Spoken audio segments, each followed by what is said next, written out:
Hot stone massage therapy is the application of hot stones to the body when you are giving a massage. Typically, these stones are basalt stones, which are river rocks, and once you apply the lotion to those stones, they turn a nice, beautiful black ebony color. Typically, the stones are heated in a hot stone warmer, which is somewhat like a crock pot, up to about 145 degrees. The lowest temperature that they normally are is 135 degrees. And it depends on the area of the body that you're placing the stones, how warm you want them.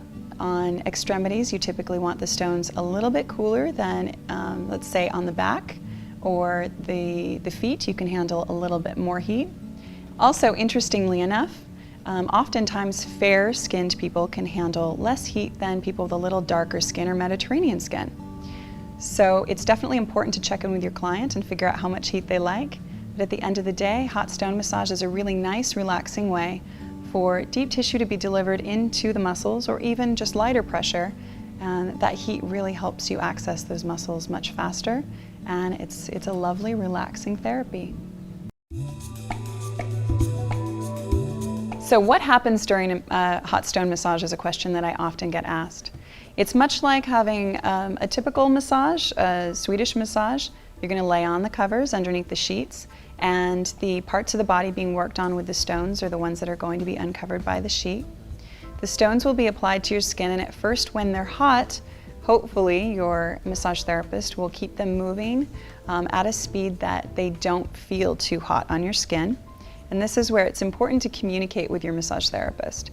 So if at any time it feels a little too hot, just let them know, and they can cool the stones down, they can select another set, or they can work on an area of the body that can take a little more heat, or they can just speed up the motion of the stones, which actually makes them feel cooler. Many people don't know when they're getting their first hot stone massage that you don't just get massaged with the hot stones, but they actually get placed on certain centers of your body. So for example, if you have a back massage, the massage therapist will typically leave the stones behind along your spine in order to keep you continuously warm while the other areas are accessed. And that is what to expect from a hot stone massage. So now I'm going to show you how to give a hot stone massage to the feet. I have one stone here in my hand. I'm going to use another free hand. You can use two stones if you want to. Go ahead and do one nice swoop all the way up to the top of the toes, just getting that foot warm. You can put the warmth of the stone on the top of the foot as well. The feet can typically take a lot of heat, so your stone can be up to 145 degrees for the foot.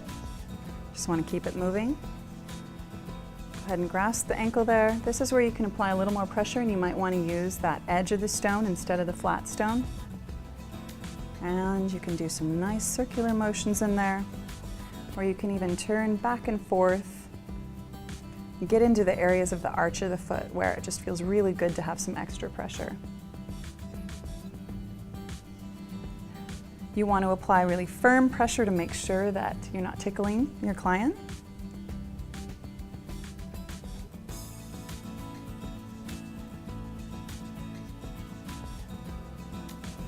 And then at the end, you go ahead and set that stone down.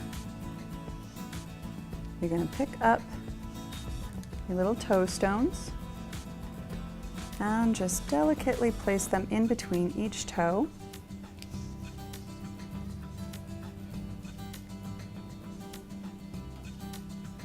And just let them rest there, doing their job, keeping the feet warm while you move on to the next area. And that is how you give a hot stone foot massage.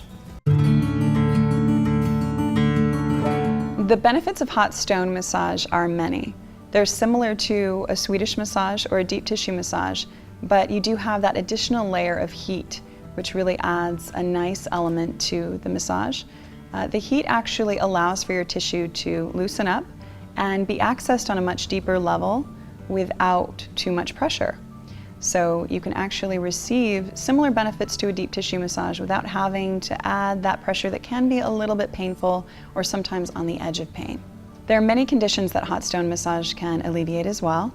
Things like sciatica, different sports injuries, increasing range of motion, And you can actually work with the stones to decrease scar tissue as well. Essentially, anything that deep tissue massage can treat, hot stone massage can treat just as well. The stones are used in the same way that you would use your elbows, your forearms, or your fists to give the massage, but you have that extra benefit of heat, so you can get into that muscle much faster. A lot of people do choose, rather than to treat their body with hot stone massage, they choose it just for the relaxation purpose. So they'll just sort of relax and bliss out and let the heat take them to a nice relaxing place, and that's just great too. So the difference between hot stone and deep tissue massage is essentially that with hot stones you're going to be using hot basalt stones. With the heated basalt stones, it's actually easier to access the muscle tissue much faster on a deeper level than with deep tissue massage. So that might be enjoyable in some circumstances. The big difference is, though, and why some people prefer deep tissue massage, is that you can access the body with the hands in a lot more variety of areas and with more nuance than you can with the stones. So the stones, while they provide you more depth faster, they actually limit the areas of the body that you can access comfortably. The other nice thing about a great deep tissue massage is that you're incorporating the flow of Swedish massage in between to sort of give you that feels so good feeling in between that injury treatment. So that is the difference between a hot stone massage and a deep tissue massage. Every once in a while I get a question about whether you use gel, oil, lotion, or cream for hot stone massage. Most commonly, about 99.9% of the time, I'd say people use oil.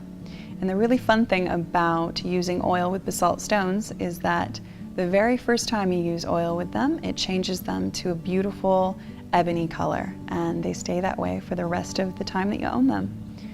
I do use lotion occasionally, and I know that this is unique, but I will mix up the lotion and the oil.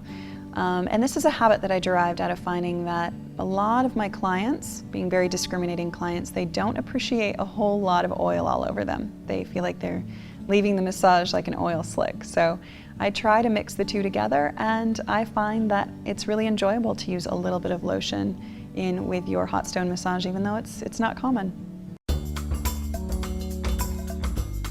So now I'm going to show you some hot stone techniques. One where you can access the shoulder a little bit more deeply. So again, I have my palm-sized stone. I'm going to go ahead and reach under here, under Gina's shoulder. You can see the scapula pop right up like that for you, and it feels really good. It doesn't feel bad at all. Go ahead and take the edge of this stone. You're going to go right underneath that scapula.